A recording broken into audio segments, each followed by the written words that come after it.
to Just Ask Mrs. Hurlbut, episode 25. Look, I have a special guest today. Hey. This is my friend Jake. Jake and I go way back, 40 years? 40 years. 40 years of friendship. And Jake is going to come to you today with a lot of his expertise and experience as a lawyer. So our topic today is civility. I don't have any questions, I just have the guest. So I'm going to turn it over to Jake and you can introduce yourself and then we'll talk about how you might offer advice to a 20-something starting out their life on their own. Excellent, Cami. I think you will have questions as we go because I sometimes make confusing statements. That'll be good. I'm ready. All right. I'm Jake. I was a trial lawyer for 32 years. In those 3 decades, I tried 50 plus cases to jury trials all over the country. At the beginning, I represented individuals who were hurt and keep talking. and hey, we're filming in here, we're people. live. We're Jeez. live. So start at that last sentence. Yeah. Let me get back in my seat. The early cases I tried were individuals who'd been hurt or harmed in some way. And then toward the end of my career, I did what we call a mass tort litigation, where I represented thousands of people who had gone through a similar experience. And those cases were very complicated and very stressful. And then about 5 years, I stopped trying cases and I became a mediator full time. Now as a mediator, I try and help people solve their problems, where I help both sides understand why their position isn't ideal, and they're going to have strengths and weaknesses at trial. And so we try and find compromise. And compromise is something that when you're in an adversarial setting, it's sometimes hard to find. It's almost countercultural. It's almost countercultural. Which is what we talk about a lot in here. So how do you turn what people typically think of as sort of a volatile scenario into something that's more humane and respectful? Well, it's interesting because the legal process that I was involved in as a trial lawyer and now as a mediator it starts very adversarial. Someone has filed a lawsuit and someone on the other side who's received that lawsuit thinks they didn't do anything wrong. I mean, that's in its most general sense. Now, it's one thing if you're in a car and you rear end someone and you kind of go, oh, maybe that was my fault. But there's a lot of litigation that isn't that clean cut or that clear. And so you have someone who's been sued, and anyone being sued is going to be put back because they know they are going to have to turn it over to their insurance company, or they're going to have to deal with it in court. It's going to cost them time and money. And so naturally tensions tend to boil. But besides the clients, there's the lawyers. And some lawyers think that the way to litigate properly is to be aggressive and to be conniving and intimidating. And I'm part of an organization that promotes civility in the law, and that's really what I'm here to talk about today. And what does that mean? We have a lecture series that we do all over the country called Civility Matters. And it matters in the courtroom because you can be professional, you can do your job, but you don't have to be so aggressive or take shortcuts or cheat to win your case. Right. Sometimes honey is the sweeter way to go. Yeah, exactly. You can attract a lot more bees. Yeah. And so that course that we teach, we use it mostly in the setting of teaching lawyers, but it's applicable to life, which is you can do an incredible job for your client and still treat everyone with respect. Everyone. The judge, the jury, the court reporter, everyone. The opponent. When I walk into that courthouse, from the very first person I see to the very person I see when I leave, I treat equally and the same, because they're all part of this process trying to make the system work. And everyone's just trying to do their job to the best of their ability. And why are you going to make it harder by carrying with you tension and anger? That just it doesn't make a lot of sense. And so in this program that we have, what we have is we have a lot of video clips going back decades of people behaving poorly. And it's amazing when you show someone doing something you think that can't really happen in the real world. We have plenty of these examples because it's out there, and it's literally people coming to fisticuffs in the courtroom, and no one's going to win in that situation. And it's so unnecessary. And so this organization, what makes it so great is it's made up of 50% defense lawyers, people who represent people who have been sued, and 50% of people who are bringing the lawsuit. And so if you're in this organization, you've gotten in there because you're a very good trial lawyer, but it's also because you're civil. We in our screening process to be a member, and we have 7,000 lawyers across the whole country in every state, you have to meet certain trial skill standards, but mostly civility. Nobody is going to get in this group who isn't civil. And then when you go to a courtroom to go to trial, if the judge knows there's 2 lawyers from this organization, the court has more respect for you because he knows or she knows that it's going to be an okay day to go to trial. And you're coming in with the right intentions. Coming in with the right intentions. Everyone's going to do their job. But you should be able to walk out of that courthouse together with your opponent, knowing that you both did your best, and somebody won and somebody lost. Exactly. There's a winner and a loser. And we live in a competitive world, and you're going to want to be in your job, and you're going to want to be competitive, and you're going to want to get ahead.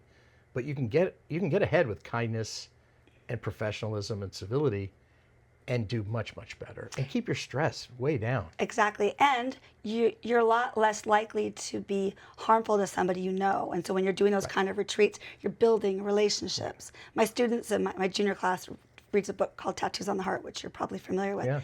But Father Greg Boyle puts enemies together. He puts gang members, puts hairnets on them, and they bake bread together. Yeah. And they literally break bread together, and they become friends, whether they like it or not. They're going to get to know each other, and when they're out back on the streets, they're going to be kinder to each other. It's funny you mentioned Greg Boyle. He came and spoke to our group. No way. And I was part of the group that encouraged the group to have him come speak. And here he is talking to a group of esteemed trial lawyers from all over the country. And the former national president of our group came up to me afterwards and he said, Father Greg Boyle just gave the greatest closing argument I've ever heard. And sure enough, everybody wanted to open their wallets and give money to Greg Boyle for the great things that he does. But restorative justice. Yeah, he is a great example of what we're talking about, where he's dealing with people who are having kind of their worst time in their life, and he's helping them move on and find a fresh start. Which is kind of exactly what you guys are doing. Right. You're trying to, and I really talk about this in my mediations, which is finding closure through solution, problem solving, to get this behind you, because just the stress of being in litigation can really wear on people, and they don't realize it until the case is over, that how much stress it was really causing them in their life. Right. So. Well, it's great that we were able to make that connection with Greg Boyle. Love that. No, I love Greg Boyle. The minute you mentioned that sounds so familiar. So what would you tell a college junior, let's say, sophomore, junior, senior, who's starting to really think about what their passions are and how to maybe put that into action post-grad and do it in the right way, so that yes, you're going to have success and you're going to make your money, but also you're going to be happy and you're going to be growing in relationships and being the best version of yourself. Right. In this competitive world. Yeah, when I talk to either college students who are thinking about law school or law students who are thinking about a career in the law, I tell them, the dream job is one where you love the type of work you're doing, and you love the people you're with, and you get paid a fair wage. Now, if you can only have one of those, you got to find the one that's most important to you. So true. My daughter works in social justice, where she's making a lot less money than she could somewhere else. But the passion that she has for social justice is what really was the most important thing for her. That's where all the value is, right and the there. second most important thing was the people she works with. So she left a term she was with that it wasn't exactly the right fit, because you got to find what's important and where that value is. Now, ideally, you find a job that's all three, and that's a job you don't leave. And I tell kids that all the time. I said, if you have that, don't think the grass is greener somewhere down the road. Enjoy what you have, foster that, grow that, make that company a better company by being a good person and being the best employee you can be, because you don't want to lose that. I mean, that's critical. It's so valuable, and people don't usually know that until they leave it. Right. So your advice is to know it now, know it well, and don't leave it. And it's interesting because the life of a trial lawyer is very stressful. It's a very high stressful job. You're dealing with a lot of data and a lot of issues and a lot of emotion and unknown variables, and you don't know what the judge is going to do. And there's no way to avoid that in being a trial lawyer. Now, by becoming a mediator, my stress level's much lower. My blood pressure's better. Smart move, Jake. Yeah, no. And my wife always says, why didn't we do this earlier? But Well, you can't. It happened when it was meant to happen. When it's meant to happen. To be a successful mediator, you have to know enough people in the industry that they're going to hire you and trust you, and to know that you're equitable and fair.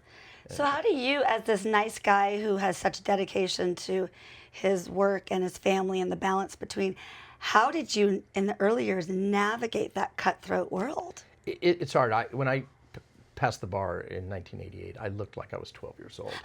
That's right about the time you met me. I met you when you were 12 then, I guess. Yeah. And so I thought early that I had to be a louder voice and had to be more aggressive to get respect in the courtroom. And then I realized, no, just be yourself. A much more senior lawyer said to me, you're going to have your own style. Don't try and be a different person. Don't try and be Perry Mason or step into the shoes That's such great advice. of a great litigator that you admire. You can take bits and pieces from those people, but you have to find your own style and you have to find your own voice. And I think that's a big mistake people make in their first job, is they're trying to be the person that they think the company wants them to be, rather than being the best version of yourself. We talk about building resumes, personal and professional resumes. In fact, I did a whole episode on it. But one of the points to a resume, this is all based on the defining decade, which I brought up a couple of different times, is don't just sit there and tell them what they want to hear. Right. Just showcase who you are and what you have to bring. And I would have my students create a resume and say, let's not think about seeking what somebody else is offering, but seeking what you're desiring to make you the best version of yourself and the best way that you can serve others. And it's a kind of a change in mindset. They never saw it like that before. Right. And there's a lot of kids out there that no one's giving them this information. They're going about it the wrong way. Right. So your advice is really smart, and it's like you're living it. Yeah. So what would you say to your 18-year-old self when you were, or your 20-year-old self when you were in college and starting to map it out, knowing what you know now? It's really interesting, because I think you can get to be successful no matter what's been in your past. And I think, I thought I had a lot of confidence coming out of law school, but then you'd meet someone who went to Harvard, or they had better grades, and you think, oh, I can't compete with that person. And then you just take a step back and look and say, no, I'm just going to keep advancing on my path and get better at what I'm doing, and not bring what's uniquely me to the table. Yeah, and then you find your way, and I think that's my son and daughter are both lawyers. Like I mentioned my daughter, but I think my son, who's incredibly smart, sometimes lacks the confidence in himself to trust that he should just keep going forward and going about it the way he's going about it. Because it's hard. It's hard to believe that you're always doing the right thing. Yeah, civilly and morally, but the tasks at hand that you're given are sometimes hard to tackle. Right. And you know what? But the mistakes are how we grow. Yeah. So as long as they're not, life-altering mistakes. No, exactly. And you got to fall down. I mean, to be a successful trial lawyer, you have to lose trials. I learned more in my trial losses than I did in my wins. And if you were thinking, oh, I can never lose a case, the stress that would create is that, to this quest to be perfect or to be undefeated, and you can't think about it like that. So how does that work? If you sat down and charted your wins and losses, would it be pretty even? Like, what's typical, and how do you get past that? It depends. I mean, in other words, I can try a case that I thought should have settled, but my client didn't want to take the offer to settle. They wanted their day in court. And I know that they might lose that case. So there's certain ones that get tried because your client wants their day in court, even if they don't have a strong case. And that's hard, and you got to do your best job. Even if you disagree with the client, you're representing them. You're representing them. You got to be professional.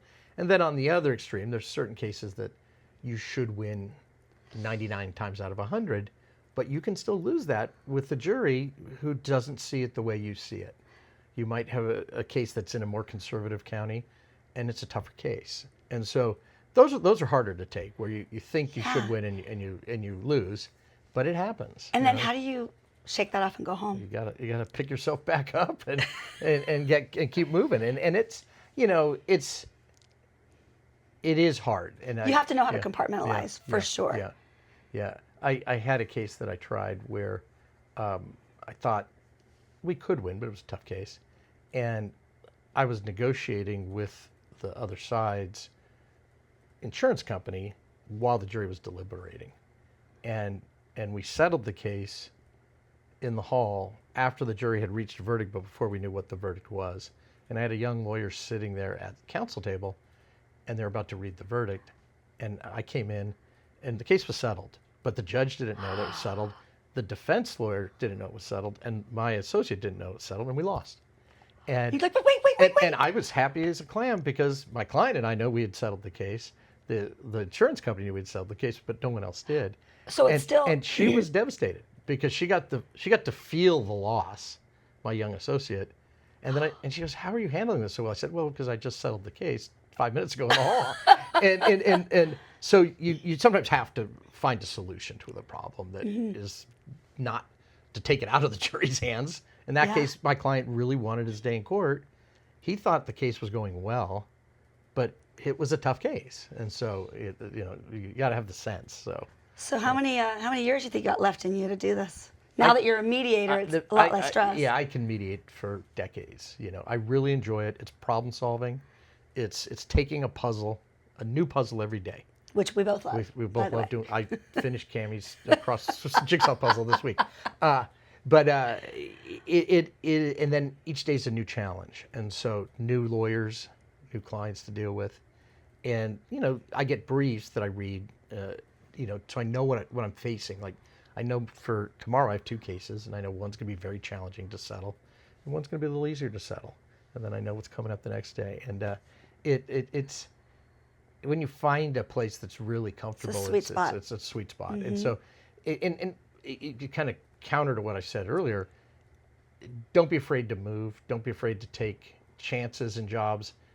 And the first career you have might not be the right career. You might decide to go to law school because you think you're going to be a lawyer and realize, I don't want to be a lawyer, but a law degree is a great degree to have if you want to go into law enforcement, Writing. if you want to go into... I have a podcast of my own. Yeah, we can plug it too. And I interviewed a lawyer whose wife was a screenwriter and a TV writer, and she wrote for Friends. And wow, I know you're a Friends fan. I and am. His wife wrote Smelly Cat. The song? She wrote that whole episode, including that song. And she said to her husband, why don't you pitch some legal scripts to try and get into the Writers Guild so that we can get better insurance. Oh my goodness. He wrote a script. He got it in front of David Kelly. What was it? And now he's the showrunner for The Practice and Gladiator, and he talks about how he was a very successful lawyer, but now he's a real successful screenwriter and really showrunner happy and really happy doing what he loves. And so it's every day presents a new challenge, but if you do it with civility and professionalism, it's a lot easier. Yeah, it's a lot easier. So final thoughts on this idea of dignity in the workplace. Any last final thoughts for these kids? These young adults, I should say. You're going to get in a job where you feel underappreciated and you don't feel like you're making a difference or you don't understand. That's unfortunately sometimes those first jobs. And, if you are entrepreneurial and you're a risk taker, you might just start something yourself and be the boss. And that's hard. That's a big, scary world to enter in. But this is the time to do it. But to do it while you're young, where you don't have a mortgage and you don't have, maybe hopefully not too much debt, and you can take those risks. And because as you get older and you have families and more responsibilities, you're going to be more risk averse. Exactly, and you're much more limited. Yeah. Well, Jake, thank you for being here. Cammie, what a pleasure. This is a nice treat. Oh, what a pleasure. Last minute decision making. I don't have my team. I'm all by myself, so hopefully this is working. We're probably not even on this film right now. They're just probably shooting just the window. Yeah, hopefully you can see us. I also have no voice because it's been a very fun weekend. So Lucy's not here to remind you of how to reach me, but please send your questions, your comments. I will include a link if I can get one, to connect you to Jake's podcast. And we'll see you soon. Thanks, Jake. Tammy. Thanks Bye. for having me.